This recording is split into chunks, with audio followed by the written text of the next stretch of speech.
about to go over this waterfall 5,000 feet and get killed.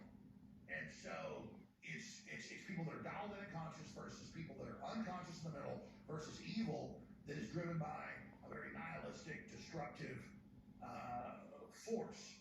And that's what the transhumanism is about.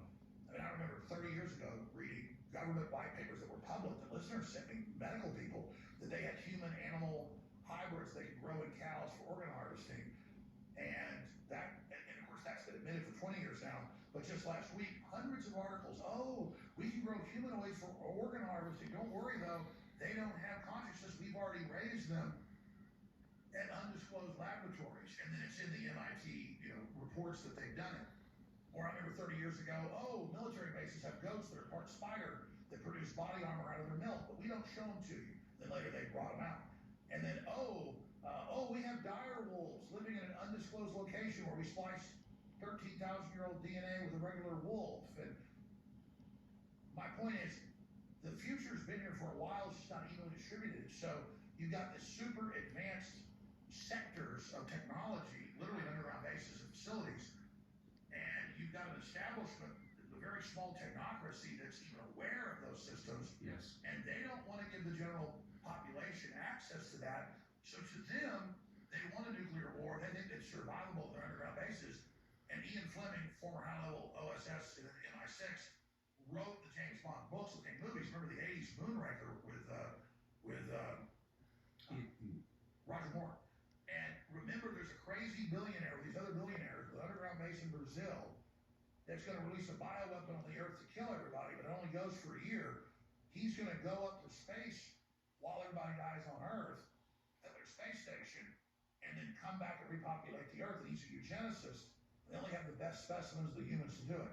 They're in the movie Zardoz with Sean Connery in the 70s, and Logan's Run, and The Island, and THX 1138, and then you have Aldous Huxley, who wrote Brave New World in 32. His brother, Julian Huxley, was the head of the World Eugenics Society. When that got a bad name for World War II, they changed to the World Transhumanist Society. He was the head Director General of UNESCO, really ran the UN. And his brother, before he died, gave that famous Berkeley speech, an hour long. And I read his book, Brave New World Revisited, that's nonfiction. Everybody should read it. And he says, no.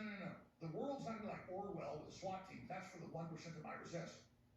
The real plan, the reason I could write Brave New World, is this was the consensus of the elite in Europe and England of the world we're going to build with genetically engineered people, a subspecies that serves us, everyone taking soma, everyone's controlled. And he explains in that Berkeley speech, if you don't read the book, he gives a synopsis that this is a real plan that he saw being in place by 2020.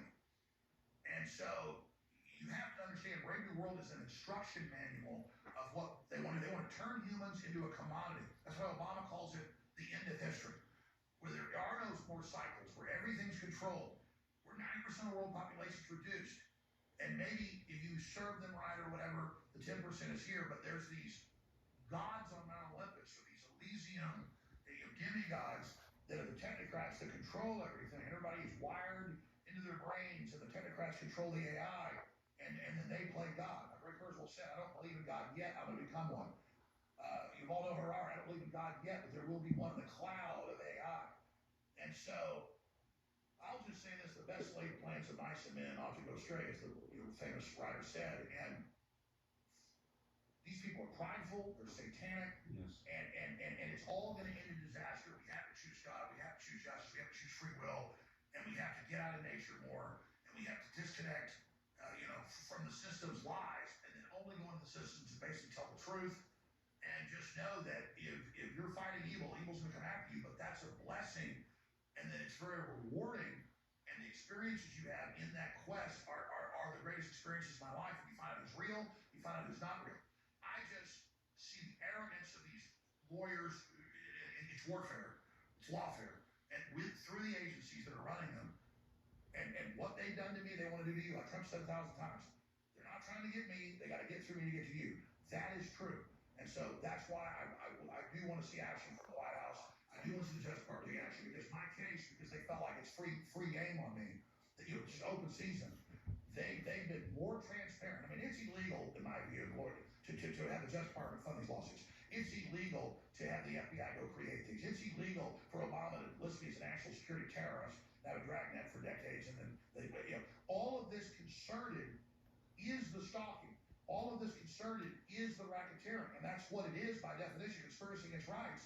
And then they're just sitting back laughing and going, "Oh, Trump, 40 million, to help poor people. We won't be political anymore. We're using it for Alex Jones." It's just these people need to be called on this. They operate in darkness. They operate because people are too busy. They operate thinking you're never going to figure out what they're doing. And more, they're scared. But I would have thought with all this coming out, they would back off. No, instead they've gotten scared because the Connecticut Supreme Court, although we're going to hear this, now they said suddenly they reversed it. No, we're not hearing it now. Yeah.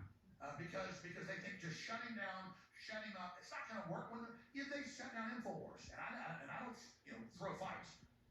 I'm fighting right to the end. But if they're able to do that and everybody sees that, it's only going to make what I do that much bigger. But again, like when the establishment tried to kill Trump, that's when the establishment went from collapsing to collapse. So their order is over. And I liken it in closing to Japanese soldiers, the last one, 27 years later, because the Japanese were losing in the Pacific, and as you know, Tucker, they would dump soldiers out on islands to frustrate and harass the allies coming in. The U.S., England, and the Australians and the New Zealanders that fought the Pacific War. And so the last guy, 27 years later, was still on an island shooting at people and stuff, thinking that he still had to fight for the emperor until he found out that the war's been over 27 years. So the radicalized death cult left, the Jacobins, are just running around like chickens with their heads cut off, like zombies. Attack, attack, attack. Everyone's a Nazi. Cutting women off the traffic, getting out, beating up women as they're driving a Tesla, being proud of it. I mean, they have been radicalized into a cult. And that's what Klaus Schwab said. He said, we're going to collapse Western civilization by creating an angrier world. We've got to not target each other.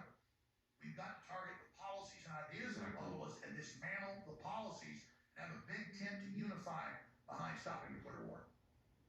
You pray you live long enough to affect good in the world, and I definitely pray that for you. Alex Jones, thank you. Thank you, Tucker, so much. You're the best.